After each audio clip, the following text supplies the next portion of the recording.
رسول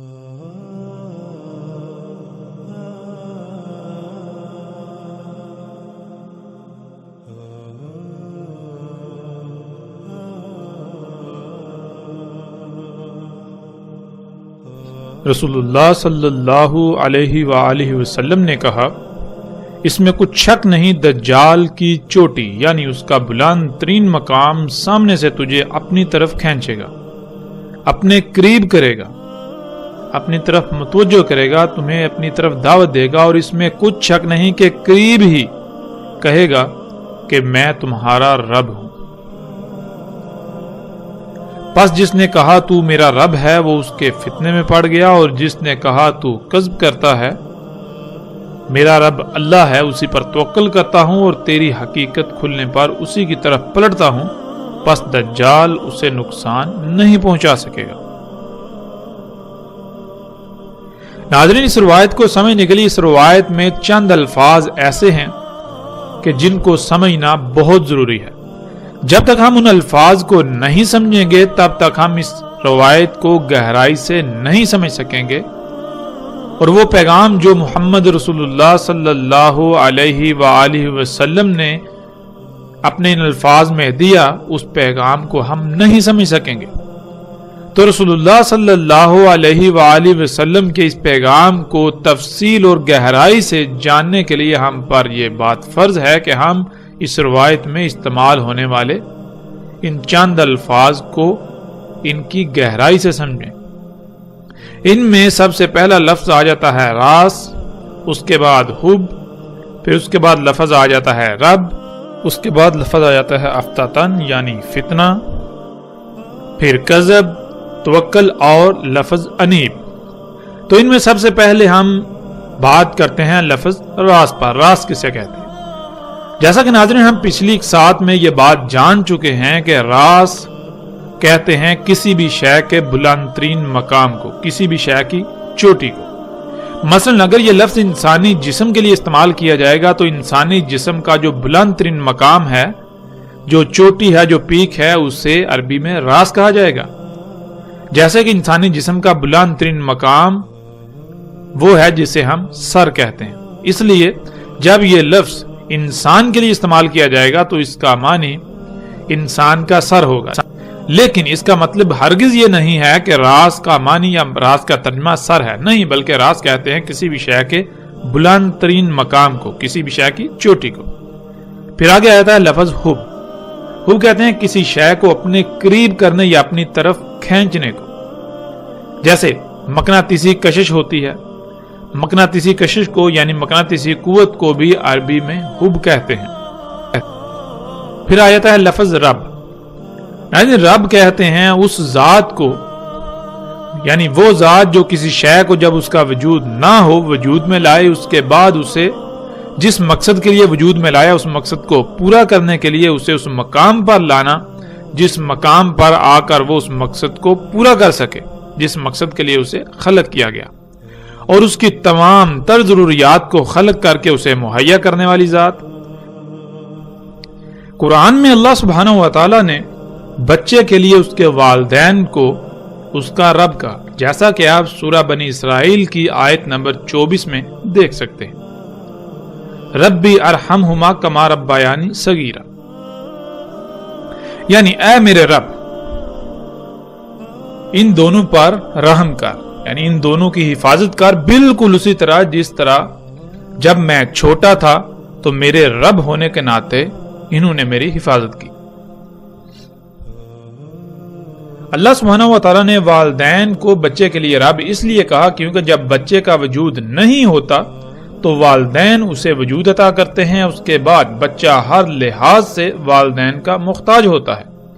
والدین اس کی تمام ضروریات اسے مہیا کرتے ہیں۔ اگر والدین اسے کھلائیں گے تو بچہ کھائے گا، ورنہ بچہ بھوکا مر جائے گا، خود سے کچھ بھی نہیں کر پائے گا۔ بالکل اسی طرح بچے کی جتنی بھی ضروریات ہیں ہر لحاظ سے بچہ والدین کا محتاج ہوتا ہے، اس لیے اللہ سبحانہ و تعالیٰ نے والدین کو بچے کے لیے اس کے رب کہا۔ جب ایک بچہ چھوٹا ہوتا ہے تو وہ والدین کا محتاج ہوتا ہے، یوں ایک انسان جب بچہ تھا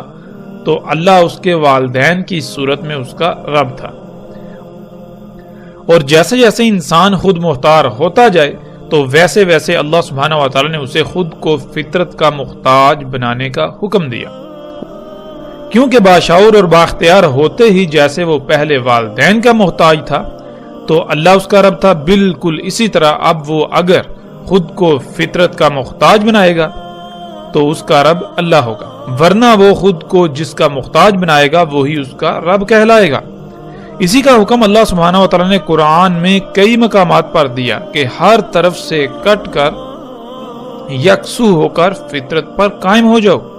اور اسی کو اللہ سبحانہ و تعالی نے اصل دین قرار دیا، جس کا اکثریت کو شعور ہی نہیں ہے، اکثریت کو علم ہی نہیں ہے کہ دین کیا ہے۔ دین ہے فطرت پر قائم ہونا، خود کو فطرت کا محتاج بنانا،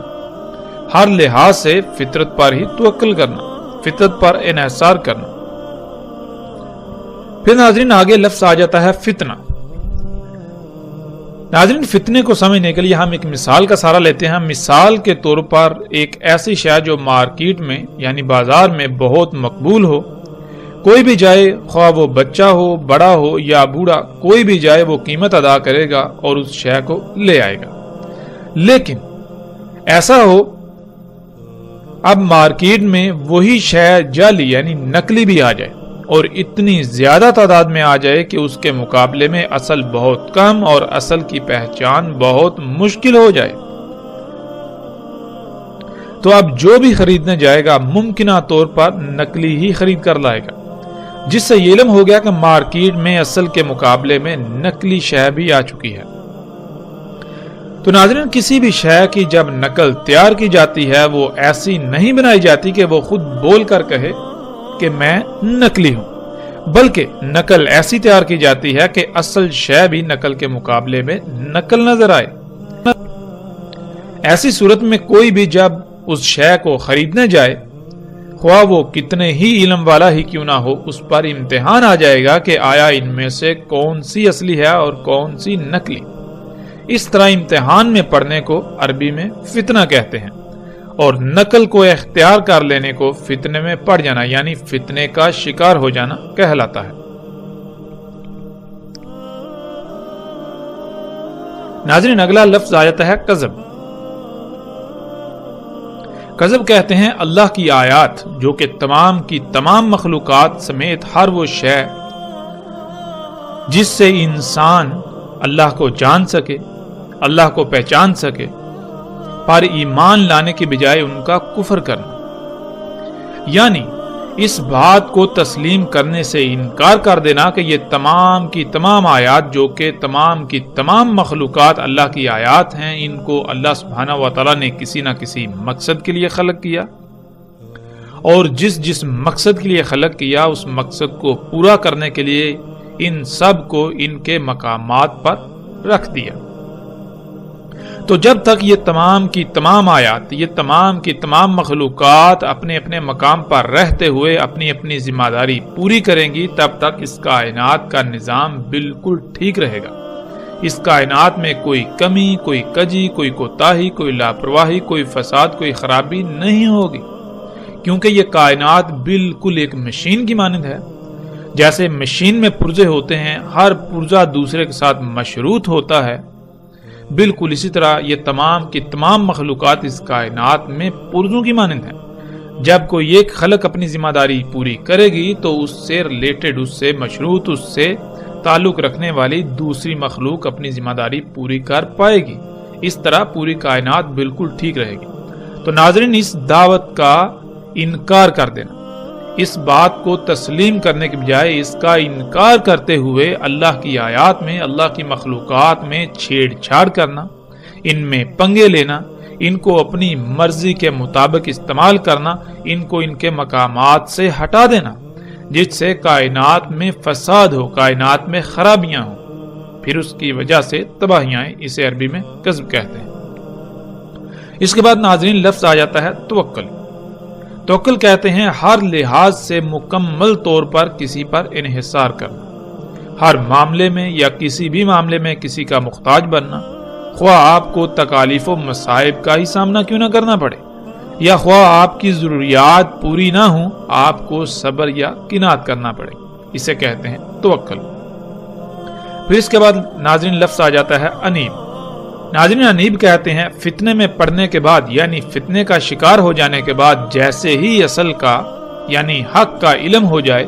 تو بغیر کسی ہیلے بہانے کے فوراً اس کو ترک کر کے حق کی طرف پلٹنا۔ یعنی آپ اپنی طرف سے حق کی اتباع کر رہے ہوں، آپ یہی سمجھ رہے ہوں کہ جو آپ کر رہے ہیں یا جو سمجھ رہے ہیں وہ حق ہے، لیکن حقیقت یہ نہ ہو، بلکہ حقیقت یہ ہو کہ آپ فتنے کا شکار ہوں اور جیسے ہی آپ پر حق واضح ہو جائے آپ بغیر کسی چونچڑا کے فوراً اسے ترک کر کے حق کی طرف پلٹیں۔ اسے عربی میں انیب کہا جاتا ہے۔ تو ناظرین آپ آتے ہیں روایت کی طرف۔ رسول اللہ صلی اللہ علیہ وآلہ وسلم نے کہا تھا کہ دجال کا راز تجھے تیرے بالکل سامنے سے اپنی طرف کھینچے گا،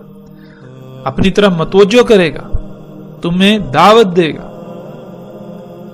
تو ناظرین آج ہم پر یہ فرض ہے کہ ہم یہ جانیں کہ دجال کا راز کیا ہے۔ راز کسے کہتے ہیں یہ ہم جان چکے۔ راز عربی میں کہتے ہیں کسی بھی شے کے بلند ترین مقام کو،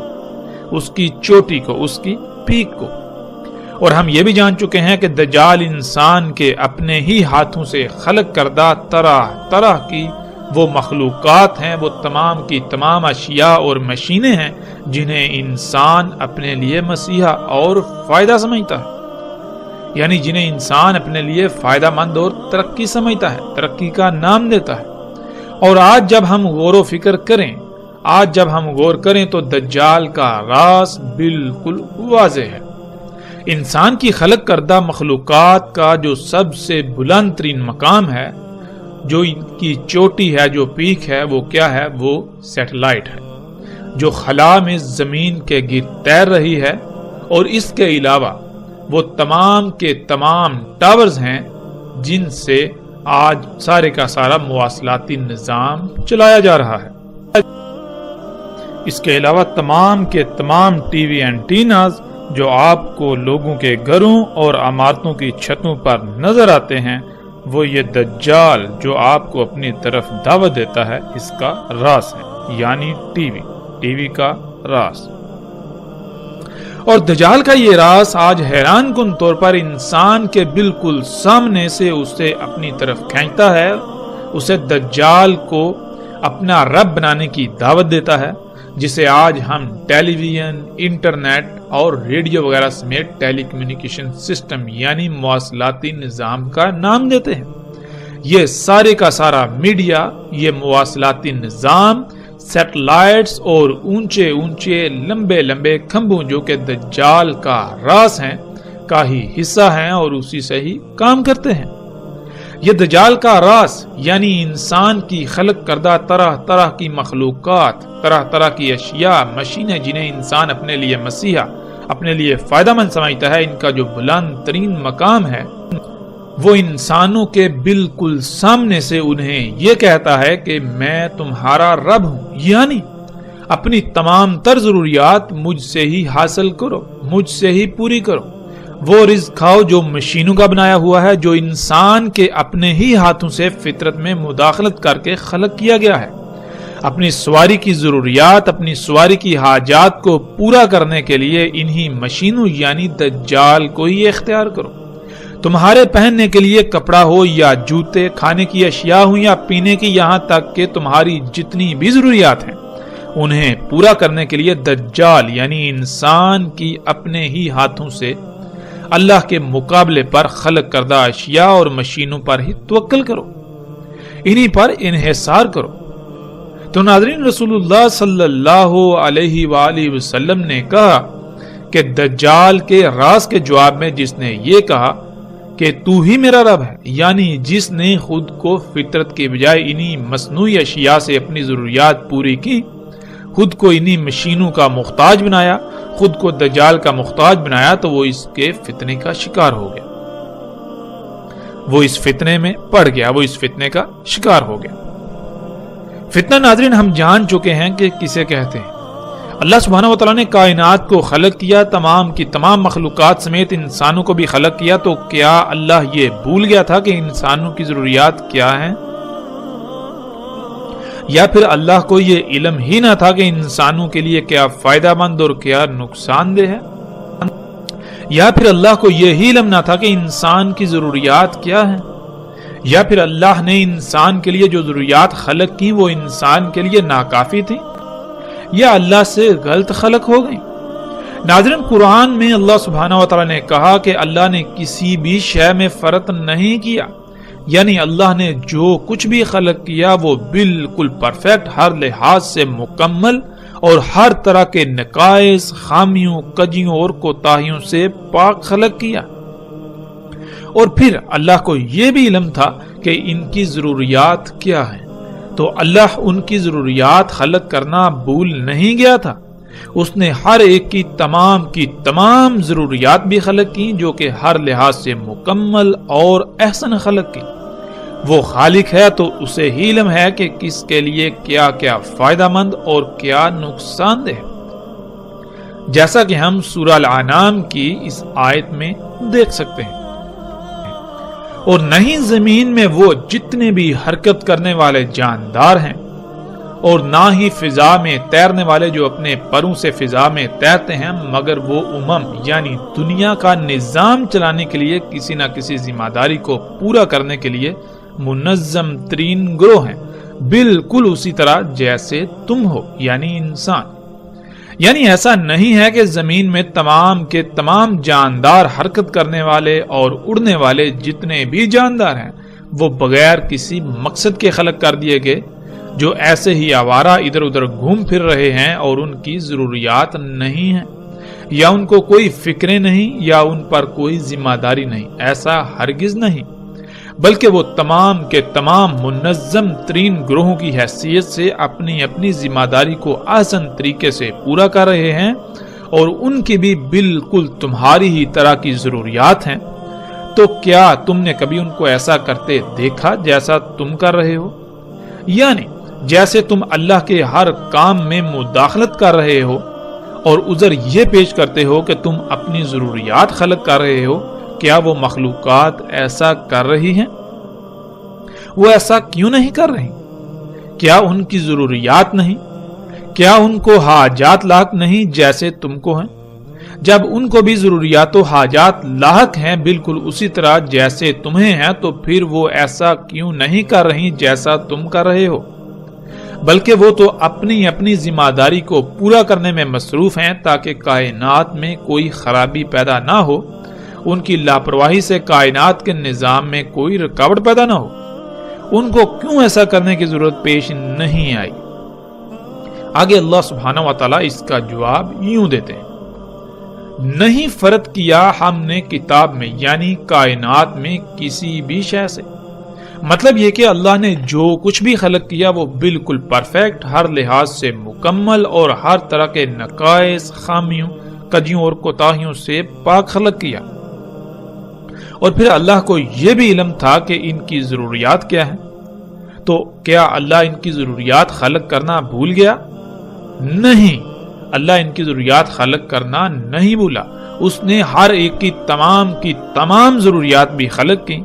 جو کہ ہر لحاظ سے مکمل اور احسن خلق کی۔ وہ خالق ہے تو اسے ہی علم ہے کہ کس کے لیے کیا فائدہ مند اور کیا نقصان دہ۔ تو اس کے باوجود جب تم ایسا کر رہے ہو تو پھر ایسا ہرگز نہیں کہ تم یہ سب کرتے رہو اور کوئی تم سے اس بارے میں پوچھے گا نہیں، بلکہ جان لو پھر ان کے رب کی طرف ہی اکٹھا کیا جانا ہے۔ یعنی تمہیں یہاں جو ایک محدود متعین مدت دی گئی ہے، جیسے ہی یہ ختم ہوگی تو تمہیں ان مخلوقات کے رب کی طرف اکٹھا کیا جائے گا۔ تب تم سے پوچھا جائے گا کہ کیا تمہارے رب نے تمہاری ضروریات خلق نہیں کی تھی، جو تم کو خود سب کچھ خلق کرنا پڑا؟ کیا تمہارے رب نے کوئی کوتاہی کر دی تھی؟ کیا تمہارے رب سے کوئی لاپرواہی ہو گئی تھی، کچھ غلط خلق ہو گیا تھا، عیب دار خلق کر دیا تھا، یا پھر وہ تمہیں خلق کر کے تمہاری ضروریات کو خلق کرنا ہی بھول گیا تھا؟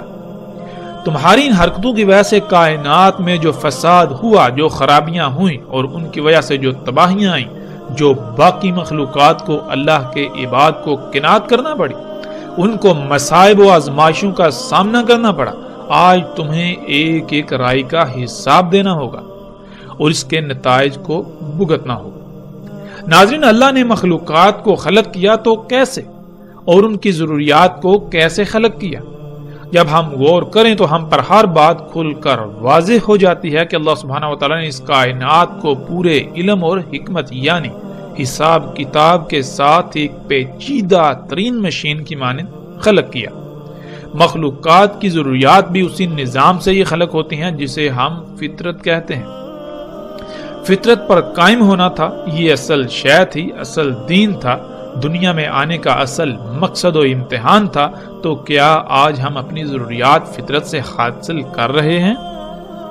فطرت پر قائم ہیں یا پھر آج فطرت کے مقابلے پر مصنوعی اشیاء کی بھرمار ہے اور ہم انہی کو اختیار کیے ہوئے ہیں، ہم انہی پر توکل کرتے ہیں، انہی پر ہمارا انحصار ہے۔ مصنوعی جو کہ اصل کے مقابلے میں نقل ہیں اور یہ فتنہ ہے۔ انسانوں کو اصل کا علم ہی نہیں اور وہ چاہتے یا نہ چاہتے ہوئے بھی اس فتنے کا شکار ہیں۔ اپنا رب دجال کو بنائے ہوئے ہیں اور جب کسی پر یہ بات واضح ہو جاتی ہے، یہ دجل چاک ہو جاتا ہے اور وہ اللہ سبحانہ و تعالیٰ کے ساتھ مخلص ہوتا ہے، یوں اس کے نزدیک اس دجال کا قتل ہو جاتا ہے، یعنی اس پر یہ دھوکہ واضح ہو جاتا ہے کہ یہ سب مصنوعی اشیاء جو فطرت کی ضد ہیں،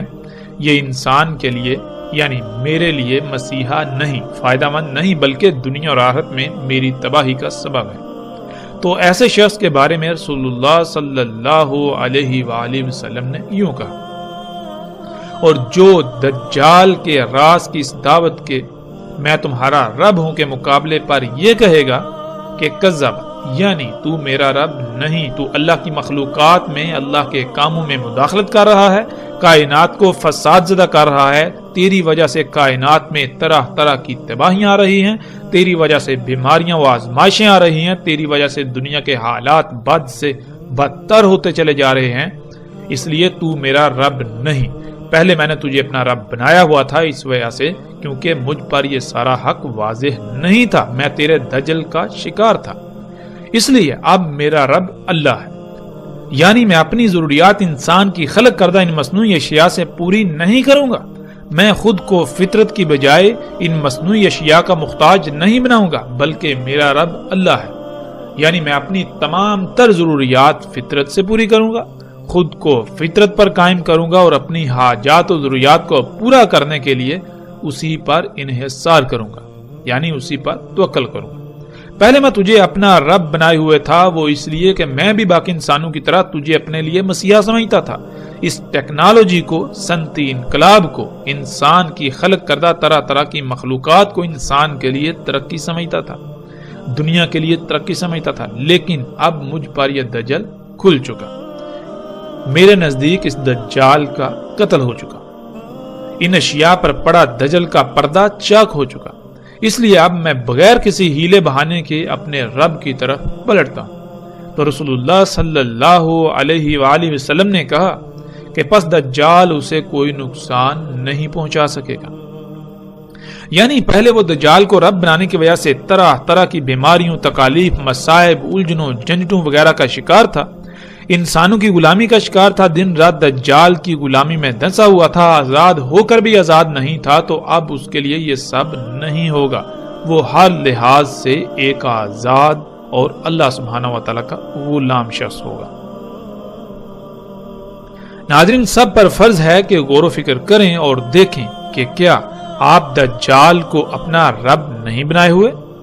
کیا آپ اپنی ضروریات کو پورا کرنے کے لیے فطرت پر انحصار کرتے ہیں یا پھر اللہ کے مقابلے پر، فطرت کے مقابلے پر انسان کی اپنے ہی ہاتھوں سے خلق کردہ طرح طرح کی اشیاء سے، انہی مشینوں پر انحصار کرتے ہیں؟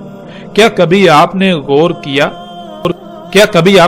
کیا کہ اپنی ضروریات کو پورا کرنے کے لیے جس شے پر آپ انحصار کر رہے ہیں، جسے آپ اختیار کر رہے ہیں، وہ کیسے وجود میں آئی؟ اس کی تخلیق سے کائنات میں کس قدر فساد ہوا، کتنی مخلوقات کا قتل عام ہوا اور زمین و آسمانوں میں اللہ کے قائم کردہ میزان میں کتنا خسارہ ہوا، کس قدر فساد ہوا۔ غور کیجئے اس سے پہلے کہ دیر ہو جائے۔ آج آپ کے پاس وقت ہے، جب یہی وقت ختم ہو جائے گا تو پھر سوائے پچھتاوے کے کچھ نہ رہے گا۔ دجال کے راز کو پہچانے یہ دن رات کیا دعوت دیتا ہے؟ کسی اپنا رب بنانے کی طرف دعوت دیتا ہے۔ ناظرین، بہت سے لوگوں کا کہنا یہ ہے کہ ہم اس سائنسی اور ترقی یافتہ دور کو چھوڑ کر پتھر کے دور میں چلے جائیں۔ کچھ انسان تو ایسا سوال بے بسی کے عالم میں ضرورت کے تحت کرتے ہیں، لیکن اکثریت بطور طنز ایسا سوال کرتی ہے۔ ایسی اکثریت خود کو عقل مند اور سامنے والے کو بیوقوف سمجھتی ہے، لیکن حقیقت میں بیوقوف کون ہے یہ جاننا بالکل بھی مشکل نہیں۔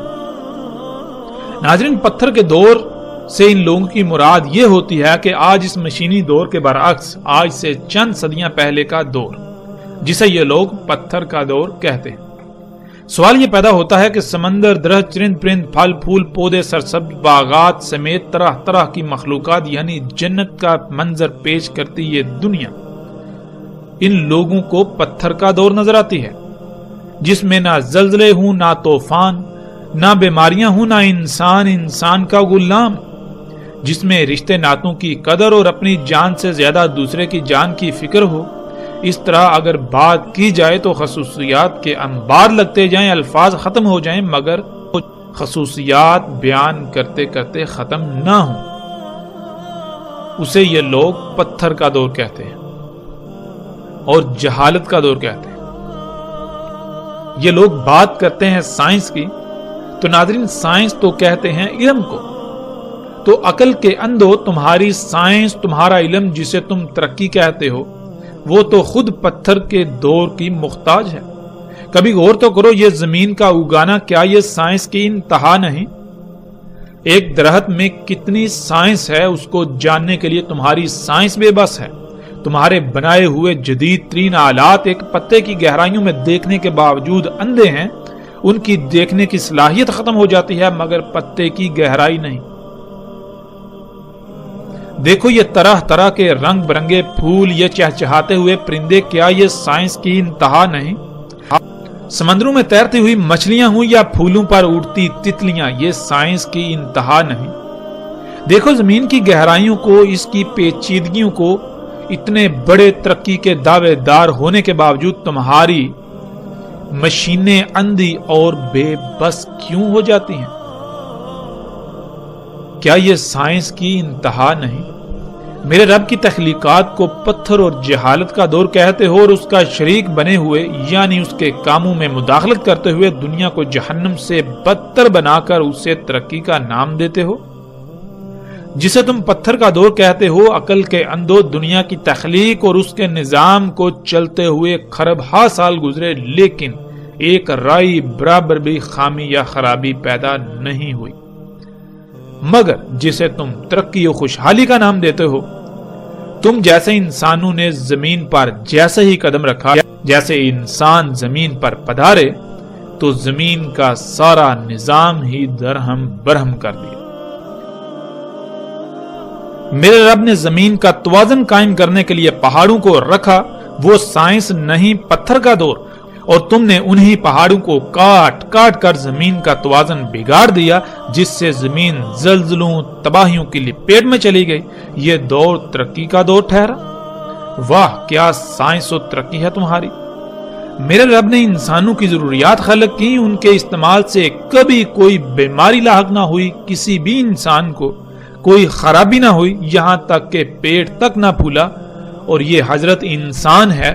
کہ اسی رب کے کاموں میں مداخلت کر کے اسی کی مخلوقات کو فساد زدہ کرتا ہے اور پھر الٹا الزام اسی پر عائد کرتا ہوا خود کو ترقی و خوشحالی پسند قرار دیتا ہے، اور اس کے بعد مزید فساد کے لیے اپنی راہ ہموار کرتا ہوا اپنے ہم نوا تیار کرتا ہے۔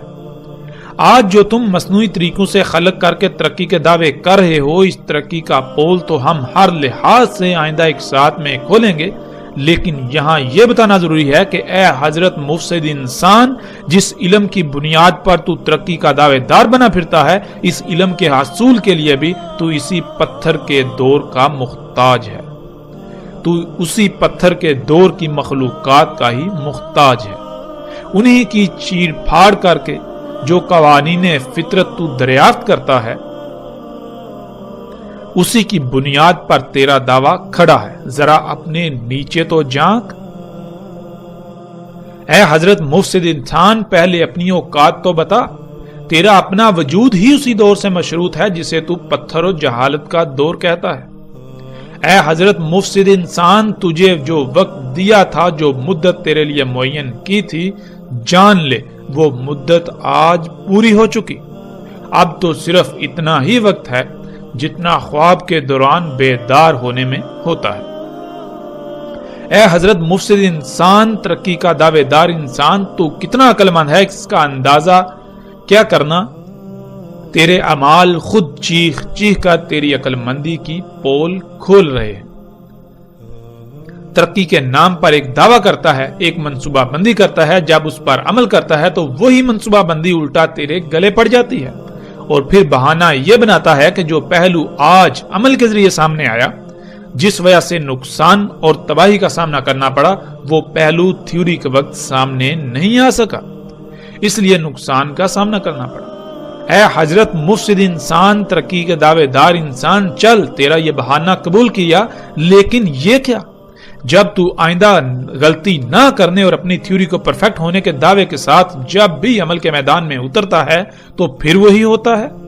اور یہی کرتے کرتے تو نے آج اس دنیا کی کسی ایک مخلوق کو بھی ٹھیک نہیں چھوڑا۔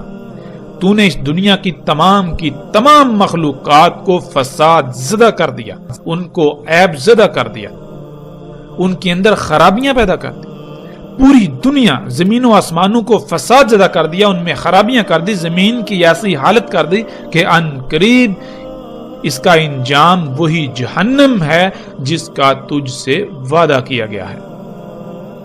ناظرین، جیسے جیسے ہم آگے بڑھیں گے اس موضوع پر پوری تفصیل کے ساتھ ہر پہلو سے کھل کر بات کریں گے، لیکن اب ہم پلٹتے ہیں اپنے موضوع کی طرف۔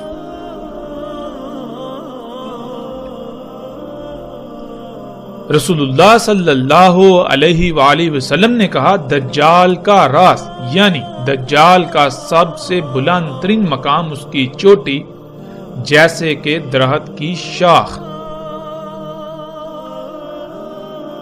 ناظرین، ہم جان چکے ہیں راز کہتے ہیں کسی بھی شے کی چوٹی یا بلند ترین مقام کو۔ جیسے انسانی جسم کا بلند ترین مقام سر ہے، اس لیے جب یہ لفظ انسان کے لیے استعمال ہوتا ہے تو اس کے معنی انسان کا سر کے ہوں گے۔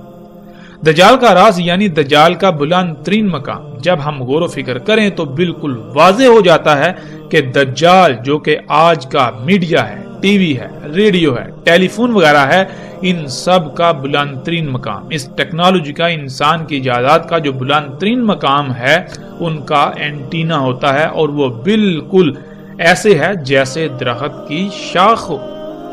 جیسے دجال کا راز سیٹلائٹ، اس کو آپ دیکھیں تو وہ بالکل ایسے ہے جیسے کہ درخت کی شاخ ہو۔ آپ کے ارد گرد نصب لمبے لمبے کھمبے، ان کے اوپر جو لگے ہوئے اینٹینے ہیں، جب آپ ان کو دیکھیں تو وہ بالکل ایسے ہیں حیران کن طور پر جیسے کہ درخت کی شاخ ہوں۔ اور آپ یہ تصاویر سکرین پر دیکھ رہے ہیں۔ ناظرین، آپ ذرا تصور کریں کہ اینٹینا کے بارے میں 14 صدیاں قبل بات کرنا مقصود ہوتا، جب اس کا کوئی وجود اور تصور تک بھی نہیں تھا، تو اس سے بہتر کوئی اور الفاظ ہو سکتے تھے جو محمد رسول اللہ صلی اللہ علیہ وآلہ وسلم نے اس وقت استعمال کیے۔ جس شے سے ان چیزوں کو تشبیہ دی، کیا اس سے بہتر کوئی اور شے ہو سکتی تھی جو اس وقت بھی اپنا وجود رکھتی ہے اور آج بھی؟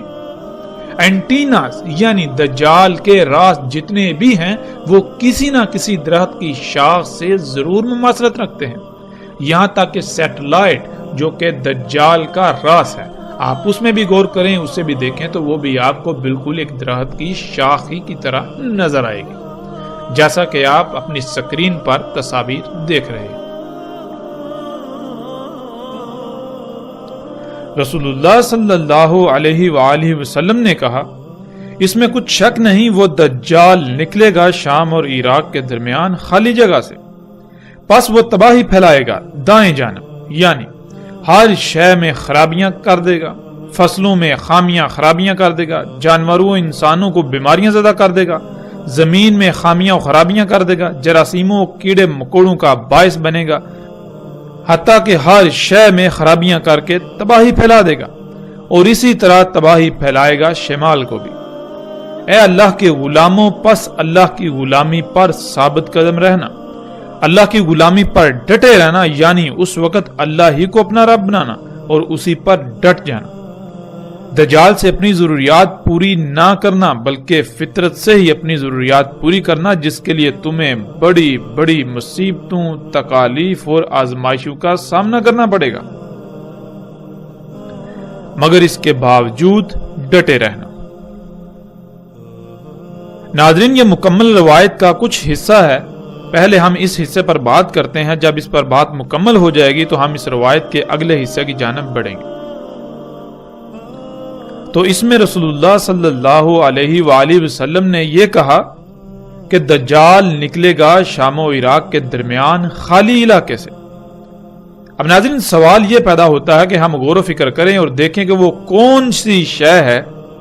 کہ جو شام و عراق کے درمیان خالی علاقے سے نکل رہی ہے، اور نہ صرف نکل رہی ہے بلکہ اس شے کی وجہ سے پوری دنیا میں ہر شے میں تباہیاں و خرابیاں ہو چکی، ہر شے تباہ و برباد ہو چکی، تمام کی تمام اشیاء فساد زدہ ہو چکی۔ اور جب ہم غور کریں تو اس وقت شام و عراق کے درمیان خالی جگہ سے جو شے نکل رہی ہے اسے ہم خام تیل کا نام دیتے ہیں۔ خام تیل سے نکلنے والے مختلف ایندھنوں سے گاڑیاں، فیکٹریاں اور کارخانے وغیرہ چلتے ہیں، جن کے دھوئیں سے فضا انتہائی زہریلے مادوں سے بھر چکی ہے،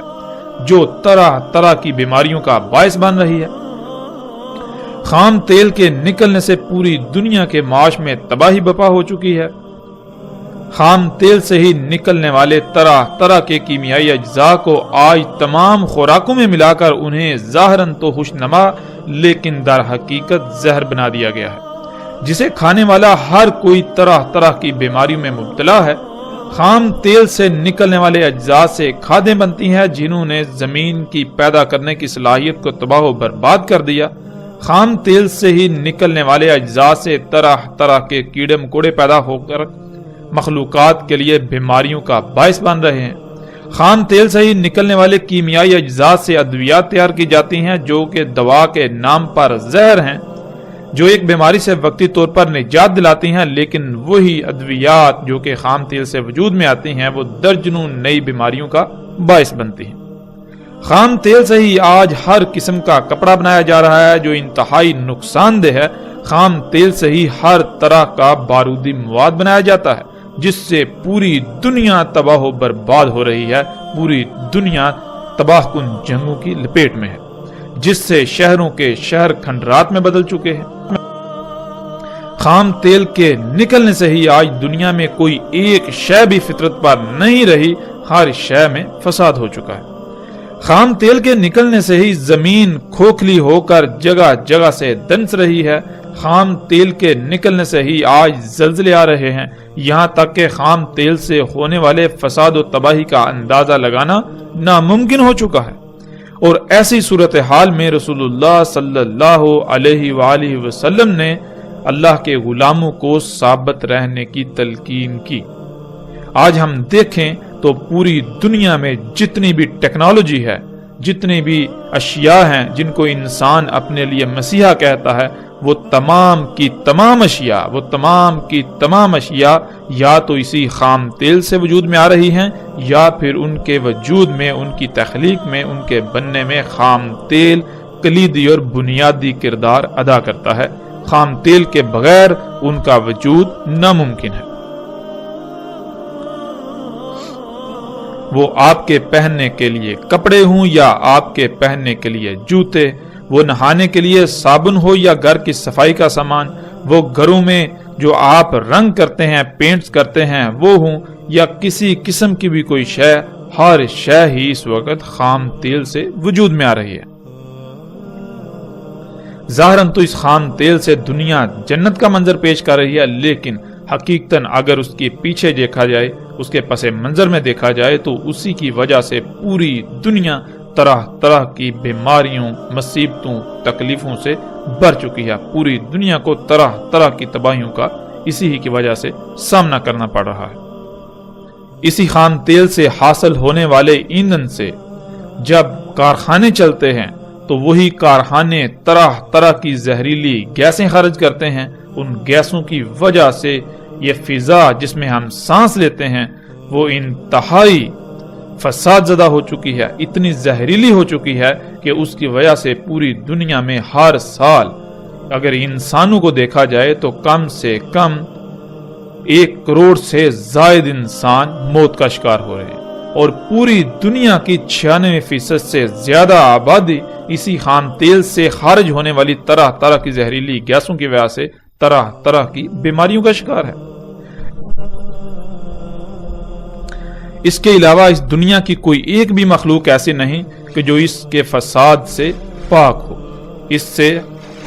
اسے نقصانات کا سامنا نہ کرنا پڑ رہا ہو۔ تو ایسی صورت میں جب اس وقت پوری کی پوری دنیا مصنوعی اشیاء سے اسی خام تیل کی وجہ سے بھر چکی ہے تو رسول اللہ صلی اللہ علیہ وآلہ وسلم نے مومنوں سے کہا تھا کہ تم ثابت قدم رہنا، اللہ کی غلامی پر ڈٹے رہنا۔ اس وقت ایسے حالات میں جب تم اللہ سبحانہ و تعالیٰ کی غلامی پر ڈٹو گے تو یہ انتہائی مشکل ہوگا۔ اور آج جب ہم غور و فکر کریں، نہ صرف آج ہم اسی وقت میں موجود ہیں بلکہ اگر آج اللہ سبحانہ و تعالیٰ کی غلامی اختیار کی جائے، فطرت پر قائم ہونے کی کوشش کی جائے تو یہ انتہائی مشکل ہے۔ جب رسول اللہ صلی اللہ علیہ وآلہ وسلم نے یہ کہا تو اس کے جواب میں اصحاب رسول نے سوال کیا کہ یا رسول اللہ صلی اللہ علیہ وآلہ وسلم وہ کتنا عرصہ زمین میں رہے گا؟ تو رسول اللہ صلی اللہ علیہ وآلہ وسلم نے جواب دیا 40 یوم، یوم جیسے سال اور یوم جیسے مہینہ اور یوم جیسے ہفتہ اور باقی ایام جیسے تمہارے ایام۔ کہا ہم نے اے اللہ کے رسول صلی اللہ علیہ وآلہ وسلم پس اس یوم جو سال جیسا ہوگا کیا ہمیں کافی ہوگی اس میں ایک یوم کی صلاح؟ رسول اللہ صلی اللہ علیہ وآلہ وسلم نے جواب دیا